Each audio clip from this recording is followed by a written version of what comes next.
Find करते हैं, अगर आपके पास फंक्शन मल्टीपल फॉर्म में आ रहे हैं, अगर फंक्शन आपके पास क्वोशंट फॉर्म में आ रहे हैं। तो आज हम कुछ एग्जांपल्स डिस्कस करते हैं कि डिफरेंट अगर फंक्शन दिए जाएं तो आप उसके डेरिवेटिव कैसे फाइंड करेंगे। फॉर एग्जांपल हमारे पास हम नाम देते हैं question number 1, find derivative mean dy by dx of first part y is equal to x square plus 1 into 2x plus 3।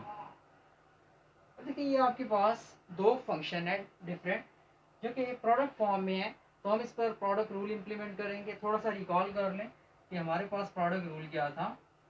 हमने ये कहा था कि अगर डी डिफरेंशियल हो और हमारे पास दो फंक्शन हो, एक function F multiply by second function G हो, तो दो फंक्शन प्रोडक्ट फॉर्म में आए, तो प्रोडक्ट रूल में आपने ये करना होगा, first one as it is लिखेंगे, सेकंड फंक्शंस का आपने डेरिवेटिव, प्राइम मीन डेरिवेटिव को इंडिकेट करते हैं, plus second one as it is and the derivative of first one. इस केस पे यहाँ पर आप कंसिडर कर लें ये आपके पास फंक्शन एफ है और ये फंक्शन आपके पास जी है। तो अब हम इस फंक्शंस को डिफरेंशिएट करते हैं। इसमें x इन्वॉल्व है तो x के लिहाज से इसको डिफरेंशिएट करेंगे। डिफरेंशिएट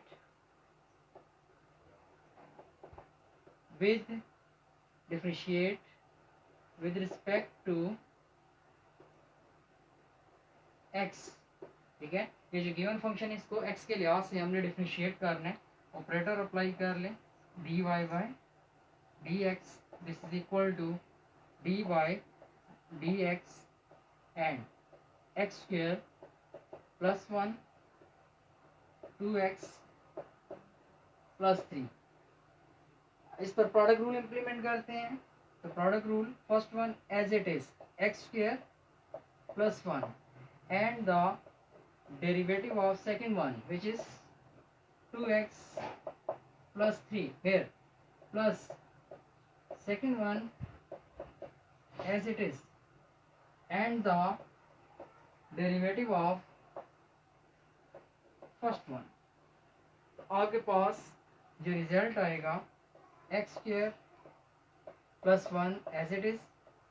अब देखिए आपके पास 2 इंटू एक्स है, हमने ये प्रूफ भी किया था, डिस्कस किया था, कांस्टेंट मल्टीप्लाई बाय वेरिएबल, तो इसका डिफरेंशियल हमारे पास होगा कांस्टेंट और सिंगल कांस्टेंट का डेरिवेटिव हमारे पास आएगा 0 plus 2x plus 3 x square. Power rule हम पढ़ चुके हैं तो पावर रूल इंप्लीमेंट करते हैं। इस पावर को स्टार्ट में लिखेंगे और इस पावर में से एक कम करेंगे तो यहाँ पर हमारे पास 1।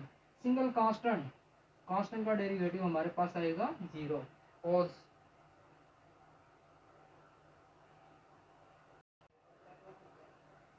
After simplification we having 6x square plus 6x plus 2। तो आपने ये देख लिया कि अगर आपको दो फंक्शन गिवन हो, अगर वो प्रोडक्ट फॉर्म में हो, तो आप प्रोडक्ट रूल को अप्लाई करके इस फंक्शंस का डेरिवेटिव बड़ी आसानी से फाइंड आउट कर सकते हैं।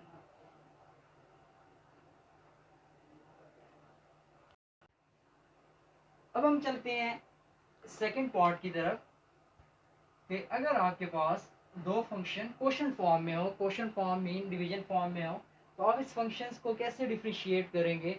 हम ऑलरेडी क्वोशंट रूल्स डिस्कस कर चुके हैं, थोड़ा सा रिवाइज कर लेते हैं कि क्वोशंट रूल अगर आपको दो फंक्शन दिए जाएं, एक फंक्शन f और एक फंक्शन आपको g दिया जाए, तो आप क्वोशंट रूल को अप्लाई करते हैं। आपने डिनोमिनेटर का स्क्वायर लेना है, उसके बाद डिनोमिनेटर को एज इट इज लिखेंगे, नॉमिनेटर का डेरिवेटिव याद रहे कि प्रोडक्ट में यहाँ पर प्लस का साइन है, क्वोशंट में यहाँ पर माइनस का साइन, फिर f as it is and the derivative of g। तो इसमें कंसिडर कर लें कि ये आपके पास f का रोल अदा कर रहे हैं और ये फंक्शन आपके पास इसमें g का रोल अदा कर। तो इसको डिफरेंशिएट करते हैं with respect to x। So this is dy dx and 2x4 plus 3 divided by x plus 5। दो फंक्शन क्वेश्चन फॉर्म में, क्वेश्चन रूल अप्लाई करते हैं। हमारे पास डिनोमिनेटर का square, denominator as it is, and the derivative of nominator 2x4 plus 3 minus 2x4 plus 3 and the derivative of denominator which is x plus 5।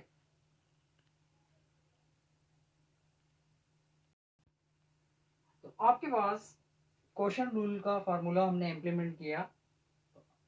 हम देख सकते हैं कि 2 कांस्टेंट है लेकिन वेरिएबल के साथ है, और साथ में पावर इस वेरिएबल की 4 है। कांस्टेंट को वैसे ही लिखेंगे, इस पर पावर रूल अप्लाई करेंगे, पावर को स्टार्ट में लिखेंगे, फंक्शन लिखकर पावर में से एक कम। सिंगल कांस्टेंट का डेरिवेटिव हमारे पास 0 as it is. X single variable, power 1, derivative is 1, single constant 0। इसके बाद सिंप्लीफाई करते हैं, तो after simplification we having the derivative of the function is 6x4 plus 4x raised to power 3 minus 3 divided by x plus 5 whole square।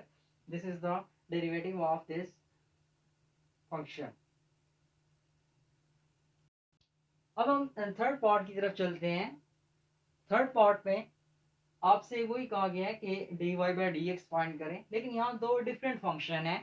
हमने discuss किया था, हमने design किया था रूल 9, एक चेन रूल डिस्कस किया था कि अगर दो डिफरेंट फंक्शन दिए जाएं और अगर एक फंक्शन को दूसरे फंक्शन के लिहाज से डिफ्रेंशिएट करें, फॉर एग्जांपल ये वॉल्यूम है, इसको एरिया के लिहाज से डिफ्रेंशिएट करें, तो हम इसके लिए चेन रूल डिज़ाइन करते हैं।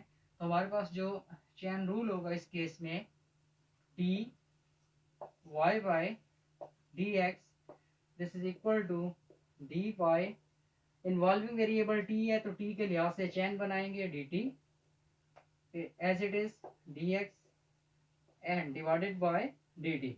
इसको आप नाम दे देंगे इक्वेशन नंबर 1 का।